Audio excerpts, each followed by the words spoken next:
This video is going to be covering the headers and the footers. Now, the headers and the footers is an area of the document up in the top and in the bottom of the page.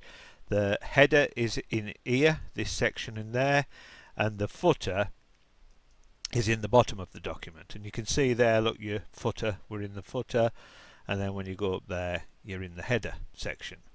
Now, you're actually inside the document because that's where the header and the footers are stored.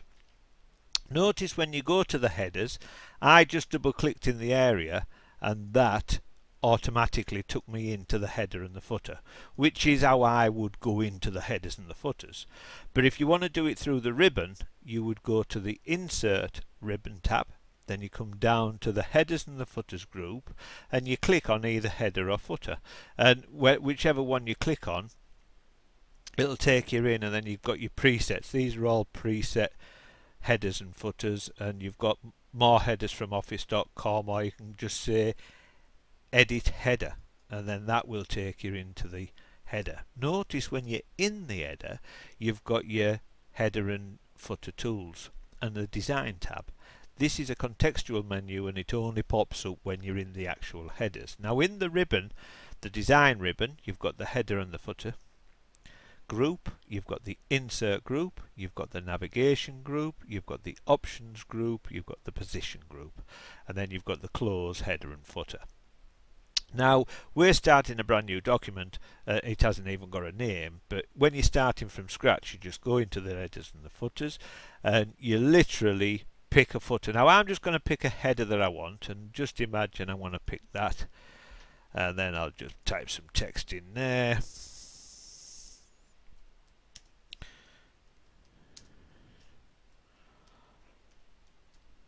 Right, that's in there, and just let's imagine that we're going to nip down to the footer, and we'll nip down to the footer, and then I'm going to type in here.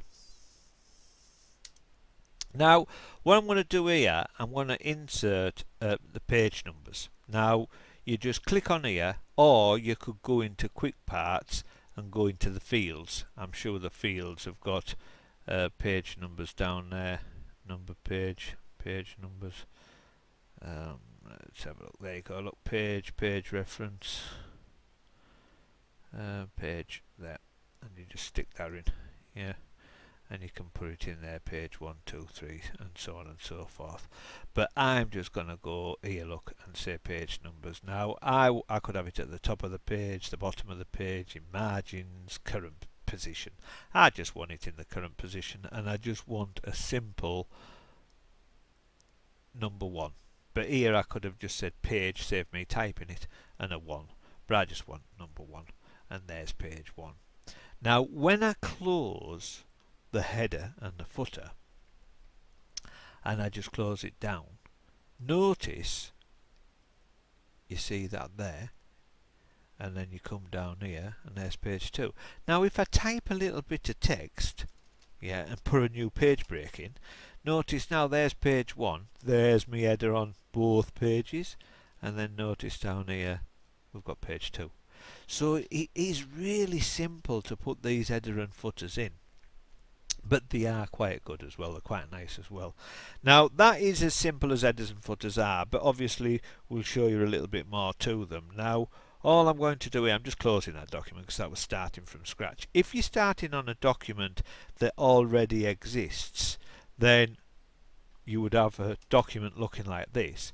Again, we would go into the header and the footer, remembering insert header and footer, or you can just simply double click in the area. Now when you're in the area of the header and the footer, notice you can see your document text, but your document text it's dimmed out a little bit because you haven't got access to it because you're in the document, not on the document. Now notice here in the design ribbon you've got show document text. If I take a tick out, notice it gets rid of the document text. Just means it doesn't distract you, because some people get distracted by it. Me personally, I don't mind, so I'll leave it on, but you can get rid of it if you don't want to see it. Notice here in the options group again you've got different odd and even pages. Now what you can do, you can put a footer and a header on each even page and each odd page. So you can, if you were like doing double-sided printing and you were making a book, you would have a header on the odd and a different header on the even. And that is really powerful when you're doing double-sided printing.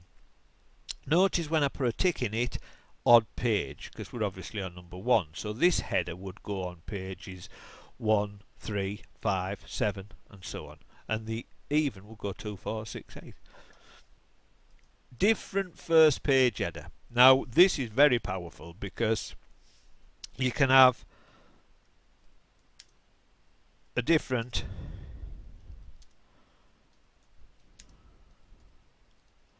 now all I've done here, guys, all I've done here is just stuck a little bit of text in there for you, and I'm just literally gonna make it a bit bigger just so it's you know, different cover. Now what we'll do is we'll stick a little bit of formatting on just so it can, yeah, that'll be fine, and we'll stick a little border on. I think we'll stick a little border around it. You can do any formatting in a header and footer. You can do any formatting that you would normally do. You can do it in the headers and footers, so you can put pictures in, you can do anything. Now that goes in there. We'll put a little bit of shading on, just a light shading, and we just say OK, yeah, and then that covers that. Now when you go back, that's your first page header, but we've got a different first page header, so that will look different to the first page. The second, third and fourth pages will look different to this. Then we'll go down to the footer, and you would put in whatever you wanted on the footer. I'm not going to put a footer in, by the way, because I don't want to at this point. This is the navigation pane. This is where I can go to the header if I'm in the footer, and the footer if I'm in the header. Yeah.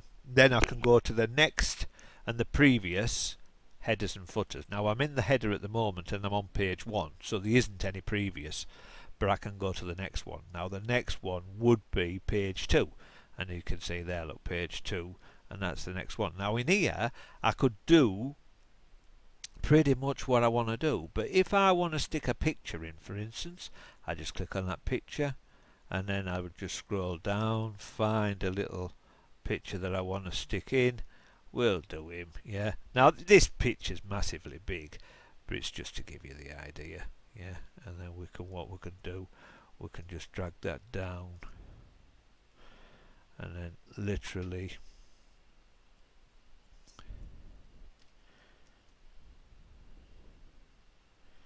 and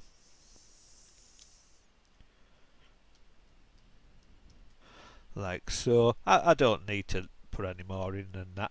Now what we'll do here, we'll go back down to the footer. Now in the footer you've got, on the insert section, you've got pictures and clip art, very much the same thing, only one's a photograph, one's clip art. And then you've got date and time, you can put date and time, things like that in, but you've got these quick parts also. Now the quick parts, you've got your auto text entries, you've got your document properties. They're very powerful because you might want the author's name in, or you might want an email address, company address. You know, there's various things here that you may well want in your document, a title and a subject, published date. Then you've got the fields. Now these fields are really powerful. And there's one down here that I use quite a lot, and what it is, it's the file name. Now you click the file name, and then you can go to the format down here, and you can go to uppercase, lowercase, first capital, title case. Yeah, I'll go title case, but this is what I like: add path to file name. Now what you do here, you put that tick in, and that'll give you the file name and the location where it's stored. For me, that's a real time saver. I really do like that field in there. Notice down here in the fields section where I was showing you all the different fields, I've got the category and all, but you can change that and say document date and time. You can say document annotation. You know, there's all automation. Sorry. There's all sorts, mail merge, you know, they're all different categories. If you're looking for a particular field, you can break it down, but I just leave it on all. Now once we've got the file name in place, like we have, and I've obviously checked add to path, and I want it in title case, and I just say OK. Notice now that puts the file name and path in there. Absolutely brilliant. Brilliant. Close that down. Notice now there's your first page header, then you scroll down the document and there's your second. But notice here, there's the footer in the second page. Now if I would say that's where I want the page break to occur, so I put a page break in there, and imagine that I want to put a page break in there. So now I've got 3 pages in the document. Yeah, there's the file name and path, and the header file name, and then the header in there. Look, absolutely fantastic. And when you go to the print preview, notice there's page 1, and then you come down here, there's page 2 and 3. Absolutely brilliant. Yeah, and they do print exactly as you see them, so there's no problems there whatsoever. And that is your headers and your footers. Really plain, not too complicated. You can go a lot deeper with them, and if you needed to, just subscribe and drop us an email, and we'll do you a video on different sections if you wanted different number sections, because you can put sections in headers and footers as well.